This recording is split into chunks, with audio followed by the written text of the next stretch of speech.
This is the Thompson Cast. I am Mel Thompson. With the possibility that Syria may soon be free of the Assad regime, it is not unwise to look at it as a place to do business or invest in projects. Not only is it not unwise to consider this, one must also look at the fact that the United States government and European leaders are also looking at Syria as a place where foreign direct investment is a necessity to keep it from falling into complete chaos as Iraq did after the fall of Saddam Hussein. Currently, there is a system of European and American sanctions that prevent foreign direct investment in Syria. Rightfully so. Given the Assad regime's support for terrorists, including Hezbollah, these sanctions are a moral imperative.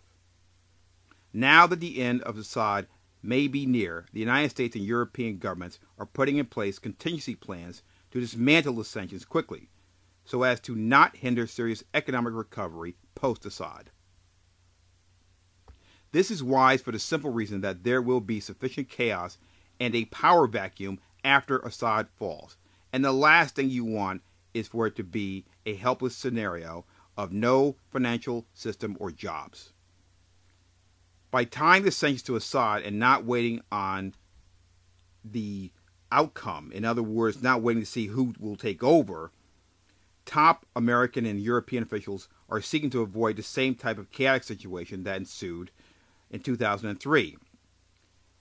Iraq is still recovering from the fact that there was no control as far as the financial sector and employment after the fall of Saddam Hussein. It doesn't matter how much the economy depended upon the dictator's own foibles, if you will.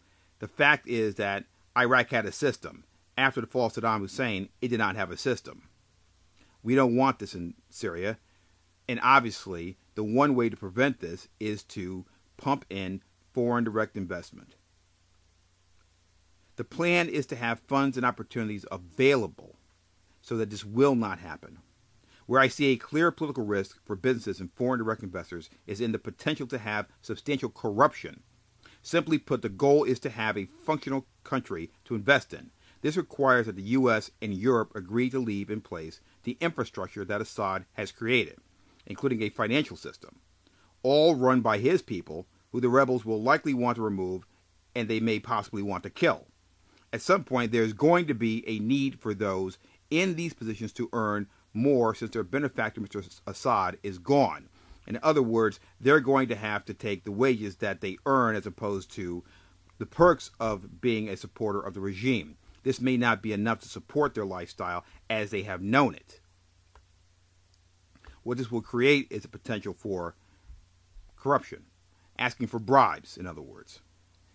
There will also be a realization by these bureaucrats who control market access through permits and paper that they can seek money for them personally above and beyond the necessary fees that are required to enter the market. This form of corruption will be hard to track and will be prevalent no matter if it is the people that Assad put in place or new people that will be taking over these jobs.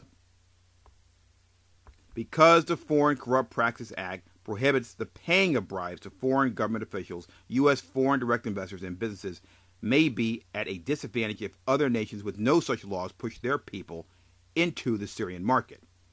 All I can say is that bribes are wrong, illegal, and cloud the true economic condition of a market. So inevitably, the honest approach as dictated by the Foreign Corrupt Practices Act will be the more profitable road to take in the end.